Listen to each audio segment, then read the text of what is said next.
Most couples think they have a strong marriage because they get along when life is easy. But the truth? You don't actually know if your marriage is strong until everything else in your life has been set on fire. Meet Julia and Marcus. They were the couple that everyone liked. Marcus was a structural engineer, a man of precision, blueprints, and steady hands. Julia was a high school teacher with a laugh that could cut through the gloom of the worst Monday morning. For 10 years, their life was a series of small victories. They bought the house with the big oak tree. They survived 3 home renovations and 2 cross-country moves. They were solid. Marcus often joked that their marriage was the only thing in his life that didn't need a blueprint. It just worked. But they were living in what many call the maintenance phase. They were roommates who loved each other, but the intimacy had become a routine. A peck on the cheek before work, a shared Netflix account, conversations that revolved mostly around the mortgage, the groceries, and whose turn it was to walk the dog. They were comfortable, and comfort is the most dangerous place a marriage can be because it makes you forget that a storm can arrive without warning. They didn't realize that the tough times weren't just a possibility. They were already at the door. It started with a phone call on a Tuesday afternoon. A routine checkup for Marcus had turned into a, "We need you to come back in." Then, 3 days later, the engineering firm Marcus had served for a decade announced a massive layoff. Within 72 hours, Julia and Marcus went from a dual-income, healthy success story to a family facing a life-threatening diagnosis and 0 financial security. The silence that followed wasn't the peaceful silence of their usual evenings. It was a heavy, suffocating weight. Marcus looked at the blueprints on his desk, and for the first time in his life, he couldn't see the structure. He only saw the ruins.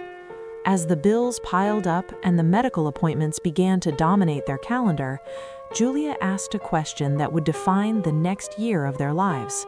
"Marcus, are we going to do this together, or are we just going to suffer in the same room?" Tough times don't always bring couples together. More often, they act as a wedge. Marcus withdrew. His engineer's brain tried to fix the unfixable. He spent his nights in the basement, staring at spreadsheets, trying to figure out how to pay for treatments while he was unemployed. He felt like a failure. To him, being a man meant providing, and since he couldn't provide, he felt he had no right to lead or even to speak. Julia, on the other hand, went into survival mode. She took on extra shifts, she managed the doctors, she kept the house running. But the more she did, the more she resented Marcus's silence. "I need you here, Marcus, not just in the house. I need you in this fight." What do you want me to say, Julia? I'm a burden. My body's failing, my bank account is empty. Just let me handle the numbers. What happened next was a series of micro-betrayals. Not affairs, not lies, just the choice to stop sharing the burden. Julia started making medical decisions without him because he seemed stressed. Marcus started hiding the final notice bills because he didn't want to hear her cry. They were 2 people in a lifeboat, but they were rowing in opposite directions. The hope was fading. Marcus's health was declining, and the resentment in the house was louder than the TV. But then, something happened they didn't see coming. A letter arrived. Not from the hospital, not from the bank. It was a letter Julia found in Marcus's old briefcase, a letter he had written to her 10 years ago, on the day they moved into their home. As she read his words from a decade ago, words about how she was his foundation and his only constant, she looked at the man on the couch and realized they had both forgotten the most important secret to a strong marriage. It was 2 a.m. The power had been cut. The house was freezing, lit only by a few flickering candles. Marcus was shivering, the weight of the illness and the shame finally breaking him. Julia didn't bring him a blanket. She didn't bring him a spreadsheet. She sat on the floor in front of him, took his cold hands in hers, and looked him directly in the eyes. "Stop trying to be the engineer, Marcus. I don't need a blueprint. I don't need a provider. I need my husband. I would rather be broke and sick with you than safe and healthy without you, but you have to let me in. I've lost everything, Julia. I have nothing left to give you. You have your presence. That is the only thing the bank can take.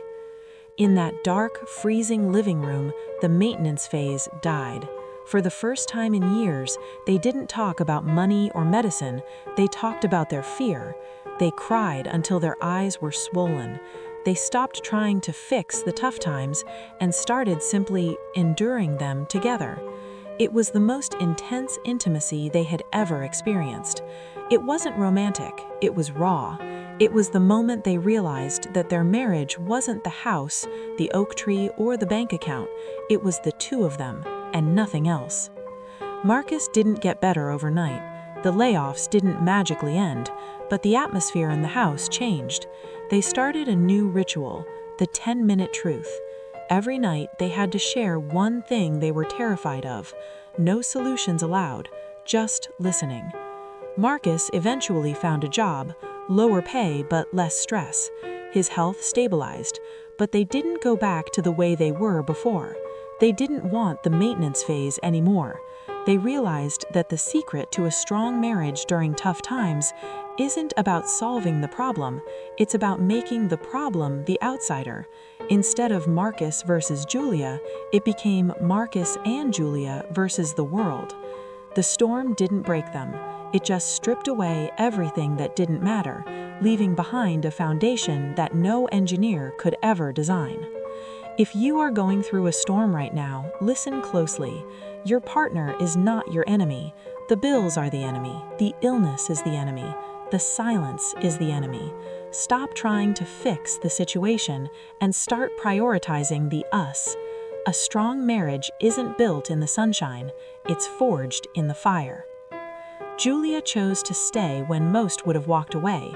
Do you think a marriage can ever truly be strong without going through a crisis? What would you do if you were in Julia's shoes? Let me know in the comments below.